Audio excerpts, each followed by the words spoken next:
శ్రీ శివాయ గురవే నమః. శ్రీమాత్రే నమః.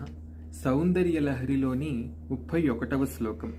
చతుష్షష్ట్యా తంత్రై సకలమతి సంధాయ భువనం సితత్తత్సిద్ధి ప్రసవ పరతంత్రై పశుపతి పునస్త్వన్నిర్బంధాత్ అఖిల పురుషార్థైక ఘటన స్వతంత్రం తే తంత్రం క్షితితలం అవాతీత రజిదం అంటున్నారు శ్రీ ఆదిశంకర భగవత్పాదుల వారు.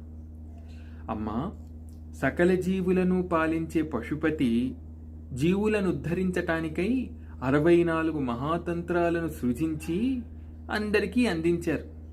వాటిలో కొన్ని తంత్రాలు జీవులకు ఇహపర సుఖాలను ఇవ్వగలవు. మరికొన్ని తంత్రాలు అంటే మరికొన్ని విద్యలు జీవులకు ముక్తిని ప్రసాదించగలవు. అయితే ఈ విధాన్ని గమనించిన నీవు నీ భర్త అయిన పశుపతిని పదే పదే నిర్బంధించి జీవులకు అటు ఇహపర సుఖాలను ఇటు ముక్తిని ఏకకాలంలో ప్రసాదించగల స్వతంత్రత కలిగిన మరొక తంత్రాన్ని సృజించమని అడిగావు.